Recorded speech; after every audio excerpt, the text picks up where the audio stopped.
खबरें जो आपको सीधे जोड़ती हैं हमसे, जिनका आपकी जिंदगी पर होता है सीधा असर। खबरों की वही तस्वीर, बिना बदले बिना डरे, जज्बा सच का लिए, सच दिखाते हैं। राज्य वित्त पोषित विश्वविद्यालयों के पेंशनर्स की पेंशन समस्या के कारण व समाधान को लेकर प्रेस वार्ता आयोजन। जोधपुर, जय नारायण व्यास विश्वविद्यालय के वित्तीय कुप्रबंधन और राज्य सरकार की हठधर्मिता के चलते पेंशनर्स को पिछले 6 माह से पेंशन का भुगतान नहीं हो पा रहा है। उक्त स्थिति में जय नारायण व्यास विश्वविद्यालय के पेंशनर्स आर्थिक तंगी के कारण पिछले 40 दिन से विपरीत परिस्थितियों में पेंशन भुगतान हेतु धरना प्रदर्शन कर रहे हैं, लेकिन विश्वविद्यालय प्रशासन लंबे समय से करीब लापता है। पिछले दिनों हमारी 2 मुलाकातों में विश्वविद्यालय के वित्तीय प्रबंधन व आय व्यय पर चर्चा में विश्वविद्यालय आय व्यय के आंकड़ों में गंभीर अनियमितताओं को हमारे प्रतिनिधिमंडल ने उजागर कर विश्वविद्यालय के वित्तीय कुप्रबंधन की पोल खोली और पेंशन की तत्काल भुगतान करने की मांग की, लेकिन कुलगुरु पर कुछ भी असर नहीं हुआ। इसलिए हमारा आंदोलन जारी है। हमारी यह मांग है कि राज्य वित्त पोषित विश्वविद्यालयों के सेवानिवृत्त कर्मचारियों की पेंशन भुगतान का उत्तरदायित्व राज्य सरकार ले, क्योंकि राज्य वित्त पोषित विश्वविद्यालयों में 1990 में राज्य सरकार के आदेश से ही पेंशन लागू की गई थी, जिसे सभी राज्य वित्त पोषित विश्वविद्यालयों ने अपनी सेक्शन समितियों से पारित करवा कर लागू कर दिया था।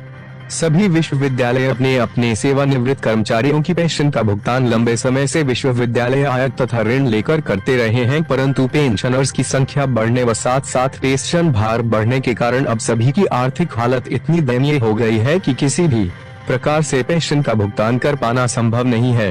सबसे अधिक दयनीय स्थिति राजस्थान राज्य के 5 कृषि विश्वविद्यालय एवं जय नारायण व्यास विश्वविद्यालय की है। जहां तक जय नारायण व्यास विश्वविद्यालय की दयनीय आर्थिक स्थिति का प्रश्न है, इसके लिए विश्वविद्यालय की आय में वांछित बढ़ोतरी न होना एवं बढ़ते हुए खर्चे एक बहुत बड़ा कारण है, परंतु इससे भी बड़ा कारण स्वयं विश्वविद्यालय का आर्थिक प्रबंधन है। विश्वविद्यालय का पिछले 2 साल का बजट ही पारित नहीं हुआ है और पिछले कई वर्षों से आय और व्यय तथा बैंक अकाउंट की एंट्रीज का मिलान ही नहीं किया गया है। इसके चलते पेंशनर्स के विभिन्न प्रकार के सेवानिवृत्ति परिलाभों का भुगतान भी लंबे समय से नहीं हो रहे हैं। 2020 के बाद सेवानिवृत्त हुए कर्मचारियों के सेवानिवृत्ति परिलाभों यथा ग्रेच्युटी, कम्यूटेशन तथा 7वें वेतन आयोग के पेंशन पुनर्निर्धारण एरियर की बकाया राशि का भुगतान भी नहीं कर पाया है।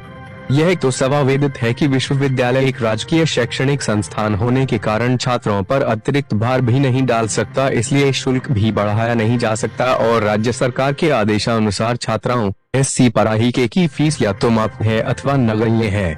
OBC एवं अन्य आप समूहों की फीस श्री भारी राज्य सरकार के आदेशानुसार दी जाती रही है। इस फीस के पुनर्भरण के लिए विश्वविद्यालय राज्य सरकार का समय समय पर लिखता रहा है, लेकिन राज्य सरकार इस ओर कोई ध्यान नहीं दे रही है। जय नारायण व्यास विश्वविद्यालय के ही इस मद में पिछले मात्र 15 साल का करीब 40 करोड़ रुपए राज्य सरकार में बकाया है। त्या में राज्य वित्त पोषित सभी विश्वविद्यालयों को सरकार ब्लॉक अनुदान देती थी, जिसका 1984-85 के बाद पुनर्निर्धारण नहीं हुआ है। वर्ष 2000 तक राज्य सरकार वो तरह की अनुदान देती थी नॉन प्लॉड अनुदान और स्किड अनुदान। नॉन प्लॉड अनुदान सैलरी एवं उससे जुड़े हुए भत्तों से संबंधित होता था और प्लान्ड अनुदान अभ्य विकास के कार्यों एवं सुविधाएं जैसे मेडिकल अनुदान, सेमिनार करवाने या उसमें भाग लेने के लिए अनुदान, पुस्तक छपवाने तथा शोध ग्रंथ छपवाने आदि के लिए देय होती थी। शनिरानी राज्य सरकार ने सभी विश्वविद्यालयों की प्लांग अनुदान को समाप्त कर दिया, साथ ही कर्मचारियों के नड्डिकान पुनर्भरण, छुट्टियों का पुनर्भरण, सेवानिवृत्त पर ग्रेच्युटी एवं कम्यूटेशन आदि का भुगतान भी विश्वविद्यालयों घर थोप दिया गया। उपरोक्त कटौतियों से प्रतिवर्ष विश्वविद्यालयों पर लगभग 20-30 करोड़ का अतिरिक्त भार बढ़ गया, जिसे विश्वविद्यालयों को स्वयं की आय से वहन करना संभव नहीं है। यहाँ यह भी उल्लेखनीय है कि राज्य सरकार ने 2017 में एक आदेश पारित करके विश्वविद्यालयों को परीक्षा शुल्क, संघटक कॉलेजों से संबद्धता शुल्क एवं फिक्स डिपॉजिट पर मिलने वाले ब्याज आदि से प्राप्त आय का 25% सरकार द्वारा दी जाने वाली ग्रांट में से कटौती करना प्रारंभ कर दिया। इससे विश्वविद्यालयों की आर्थिक हालत दयनीय स्थिति में चले गए, इसलिए राज्य सरकार भी उत्तरदायी है। यहाँ यह भी उल्लेखनीय है कि विश्वविद्यालय वाणिज्यिक संस्थान नहीं है। राज्य सरकार के साथ किए गए एमओयू दिनांक 10 फरवरी 2000 के अनुसार विश्वविद्यालय सिर्फ शैक्षणिक मामलों में ही स्वतंत्र संस्थान है। वित्त के मामले में राज्य सरकार से सहमति लेना आवश्यक है। यह इस बात को साबित करता है कि विश्वविद्यालय राज्य सरकार का ही एक अभिन्न अंग है। विशेष रूप से वित्त के मामलों में जय नारायण व्यास विश्वविद्यालय के पेंशनधारियों का भार 2017 कुल 46.45 करोड़ था, वो वर्तमान में बढ़कर 96 करोड़ हो गया है, जो अगले कुछ वर्षों में बढ़कर 100 करोड़ से भी अधिक हो जाएगा। यह भार राज्य सरकार के कर्मचारियों को दी जा रही कुल पेंशन 22,500 करोड़ रुपए का 0.5% के बराबर ही है। और जहां तक सभी राज्य वित्त पोषित विश्वविद्यालयों के सेवानिवृत्त कर्मचारियों का प्रश्न है, तो उनकी कुल संख्या लगभग 8,500 है और कुल देय वार्षिक पेंशन लगभग 650 करोड़ है, जो राज्य सरकार के सेवानिवृत्त कर्मचारियों को पेंशन की मद में भुगतान की जाने वाली राशि 22,500 करोड़ का 2% ही है। इसलिए हमारी मांग है कि राज्य सरकार सभी राज्य वित्त पोषित विश्वविद्यालयों के शिक्षकों एवं कर्मचारियों को राज्य सरकार के कर्मचारियों की तरह ही राजकीय कोष से पेंशन का भुगतान करावे। पेंशन डिफर्ड सैलरी ही है और यह कर्मचारियों द्वारा लंबे समय तक सेवा करने के उपलक्ष्य में देय होती है। आयकर अधिनियम 1961 की धारा 15 के अनुसार सैलरी में पेंशन, भत्ते, बोनस, ग्रेच्युटी, छुट्टियों का नकद भुगतान, पेंशन का कम्यूटेशन आदि भी शामिल है। चूँकि विश्वविद्यालय कर्मचारियों के वेतन भत्तों भुगतान राज्य सरकार ही करती है, इसलिए सुप्रीम कोर्ट के निर्देशानुसार भी पेंशन सैलरी का ही एक भाग है। अतः पेंशन का भुगतान करना भी राज्य सरकार का ही दायित्व है।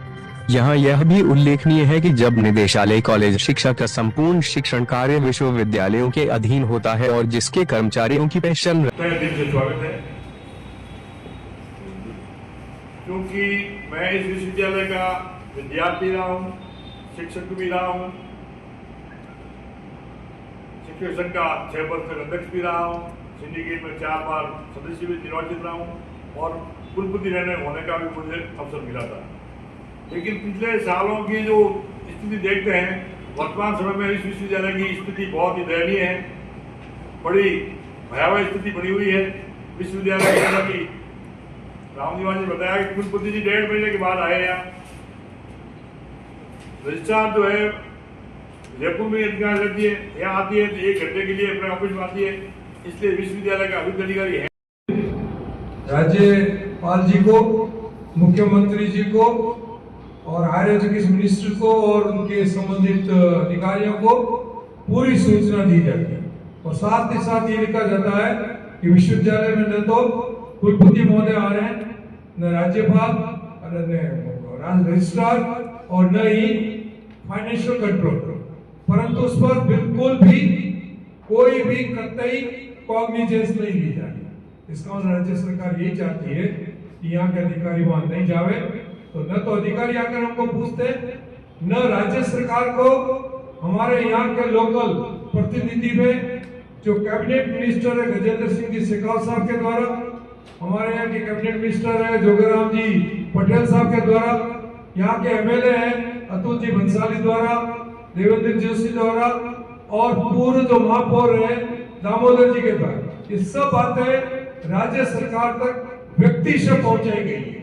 हम तो लिखकर भेज रहे हैं, परंतु आज तक राज्य सरकार ने या राज्य सरकार का कोई भी प्रतिनिधि या कोई भी अधिकारी आकर ये नहीं पूछा। परिवार में चूल्हे के जगह हो गए। रिटायरमेंट के बाद में एक ही रास्ता रहता है, वो पेंशन। जो सरकार का दायित्व है वो अपने दायित्व से विमुख हो रही है। विश्वविद्यालय प्रशासन के नाम पर शिक्षाविदों ने भी आपके सामने कहा, आप खुद जानते हैं पिछले 3 माह से न रजिस्ट्रार है, एफओ नाम का तो कोई व्यक्ति वहां है ही नहीं, और कुलपति पिछले 3 माह से यहाँ नियुक्त है, लेकिन 3 बार भी नहीं आए हैं। हमने बड़ी मुश्किल से परसों से वार्ता की, तो जो हमने आखिरी पेंशनर संघर्ष सोसाइटी और पेंशनर संघर्ष समिति का संयुक्त तत्वावधान में धरने का आज 42वां दिन चल रहा है। हमारे जो पेंशनर्स हैं वो व्यथित हैं, क्योंकि उनको 7 महीने से पेंशन नहीं मिली है। इंजीनियरिंग कॉलेज के जो रिटायर्ड टीचर्स हैं, एम्प्लॉइज हैं उनको, और 4 महीने से दूसरों को नहीं मिली। राज्य सरकार हमारी तरफ कोई ध्यान नहीं दे रही है। हालांकि यहाँ के विधायक, यहाँ के जो मंत्री हैं, यहाँ के पार्लियामेंटेरियंस हैं वो यहाँ हमारे धरना स्थल पर आ चुके हैं। उन्होंने हमें आश्वासन दिया है, लेकिन हम ये चाहते हैं कि राज्य सरकार जब तक हमारी पेंशन की समस्या का समाधान नहीं करेगी और पेंशन का भार अपने ऊपर नहीं लेगी, तब तक इस पेंशन की समस्या का कोई स्थायी समाधान नहीं हो पाएगा। और हमें, जैसे हम अभी तक करते आए, महीने 2 महीने में पेंशन के लिए हमेशा धरना प्रदर्शन कुलपति का घेराव करके और हमें लेनी पड़ती है, उसी तरीके से हमें करनी पड़ेगी। लेकिन अब की हमने ये ठान लिया है कि जब तक हमारी पेंशन की समस्या का स्थायी समाधान नहीं हो जाता, राज्य सरकार कॉलेज के शिक्षकों की तरह, कॉलेज के कर्मचारियों की तरह जब जो ट्रेजरी से पेंशन देती है उसी तरीके से हमें भी पेंशन दी जाए, तब तक हमारा आंदोलन जारी रहेगा। इस कड़ी में आप कुछ और प्लानिंग की है आपने? आगे न्यायालय में जाओगे क्या करोगे? आगे हमारा सभी तरह का प्लान है। मुख्यमंत्री आ रहे हैं, मुख्यमंत्री के सामने प्रदर्शन भी करने का है, उनको प्रतिवेदन भी देंगे। न्यायालय में भी हमने गुहार लगा रखी है इंजीनियरिंग कॉलेज के टीचर्स ने, और हम भी, क्योंकि न्यायालय की अभी छुट्टियां चल रही है, जब न्यायालय खुलेंगे तो हम भी न्यायालय में जाने की योजना बना रहे हैं। लेकिन पहले हम ये सोच रहे हैं कि राज्य सरकार अगर हमारी समस्या का अपने स्तर पर समाधान कर देती है तो हम न्यायालय में क्यों जाएं। इस कारण से हम अभी रुके हुए।